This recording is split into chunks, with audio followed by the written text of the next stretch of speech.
הבוכלטריה הזו של הציונות הדתית והשרים ותתי שרים ושר פה ותיקים שזזים ממקום, הבלגן אדיר.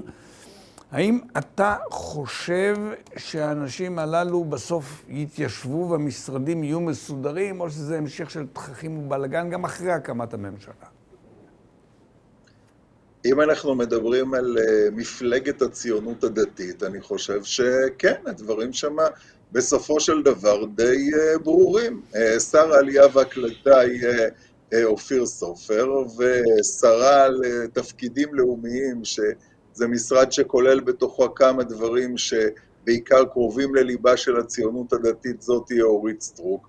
ובצלאל סמוטריץ' יהיה גם שר האוצר וגם שר במשרד הביטחון שאחראי על המינהל האזרחי. זה מה שהולך, זה מה שמצטייר. תגיד לי, איך אדם אחד יכול לעשות את שני התפקידים האלה? המינהל האזרחי זה עסק דחוס ועמוס לעייפה בתקריות ומאבקים וביטחון ומה שאתה רוצה, ומשרד הביטחון זו אימפריה ענקית ענקית שמצריכה את כל שימת הלב של האדם. איך אפשר את שני התפקידים יחד?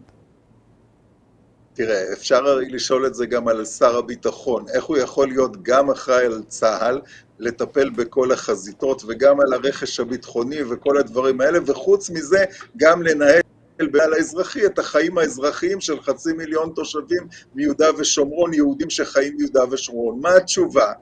קוראים לזה הצלת סמכויות. הצעת יתרו למשה, קוראים לזה הצלת סמכויות. אני מניח שבצלאל סמוטריץ' ימנה במשרד הזה, בתוך משרד הביטחון, מנכ"ל שהוא סומך עליו, ככה שאת העבודה השוטפת אותו מנכ"ל יוכל לנהל, הוא יצטרך להביא אדם טוב שיודע את העבודה, והתפקיד שהוא ייקח על עצמו שם, זה יהיה מצד אחד לקבוע את העקרונות של המדיניות, ומצד שני, במקום שיש, צריך לכופף ידיים מול שרים אחרים, מול רולה, ששם צריך את הבחירות של השר, אז שם הוא יתערב. זה, לדעתי, זה מה שהוא יעשה, זה די ברור שרוב הזמן שלו, חלק הארי של הזמן שלו, יהיה מוקדש למשרד האוצר, כי זה משרד חדש בשבילו, ובעיות הכלכלה עכשיו מתעוררות כמה וכמה בעיות שמחייבות טיפול אינטנסיבי, אז לדעתי ככה זה יתנהל. אני רק רוצה תיקון קל לדבריך, אתה אמרת העצות של משה, אלה היו העצות של יתרו למשה, נכון? והייתי מכנה זאת העצות של היועץ הארגוני הראשון בהיסטוריה, לפחות שלנו. לא יודע אם יש בימים אחרים גם דמות כזו שמככבת כיועץ ארגוני, יתרו. טוב, שאלה אחרונה לי אליך.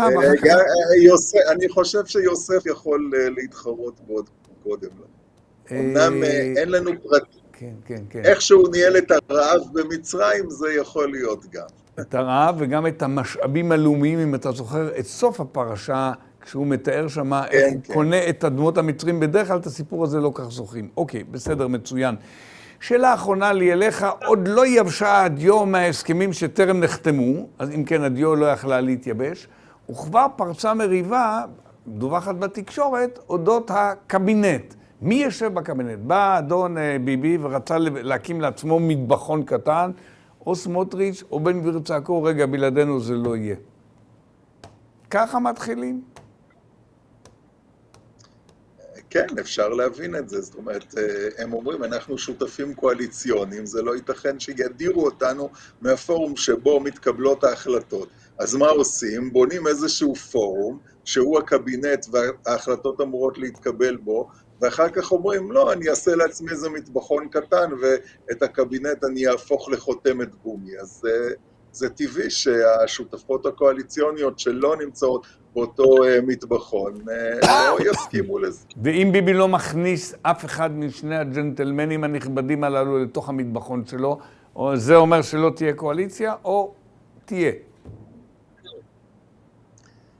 אני מאמין שתהיה, ואני מאמין שהוא יכניס. תראה, אי אפשר להגיד למישהו, אסור לך לכנס פורום של יועצים. כל עוד מדובר בפורום של יועצים, אז הוא מחליט את מי הוא מביא לשם. הוא רוצה להביא לשם רק את דרי ואת גלנט, נניח, אז הוא יביא לשם רק את דרי וגלנט. אבל זה לא יכול להיות הפורום שמקבל את ההחלטות בין אם זה באופן פורמלי ובין אם זה אפילו לא באופן פורמלי, אבל בפועל, אם ההחלטות מתקבלות שם, בקבינט לא מתקיימים דיונים רציניים, ויש שם רוב אוטומטי לראש הממשלה, אז בשביל מה צריך בשביל קבינט בכלל? תעשה את זה במליאת הממשלה. אז בעניין הזה אני מניח שיהיו כיפופי ידיים, וכרגיל תהיה פשרה כזאת או אחרת. סיכום, המלצה לא להתרגש. בסדר, קיבלתי את המלצתך המושמעת מבין דבריך. שמע, אתה עיתונאי בכיר וותיק ומרובה בניסיון. מה השאלה שהייתי אמור, שחולפת לך בראש, אלעזר היה צריך לשאול אותי את השאלה הזו והזו ולא שאלתי, ואתה תשאל ואתה תענה.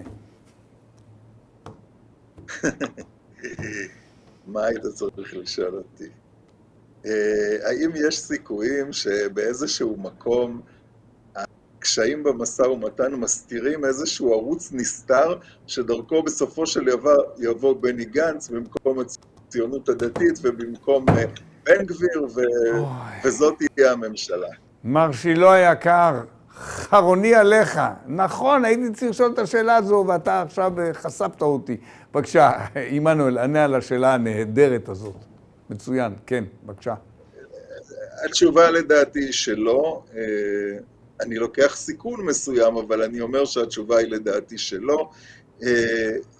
אם היה ערוץ כזה, מחתרתי כזה, שעובד, משהו כבר היה צריך לצאת. נכון. לכן אני מעריך שזה לא קורה. יכול להיות שנתניהו מאוד היה רוצה, אבל כידוע, כל הגוש הימין הטבעי הזה שנוצר כפי שהוא נוצר, והוא מהודק כל כך, זה תוצאה של זה שמי שלא נמצא בתוכו בעצם מחרים את נתניהו.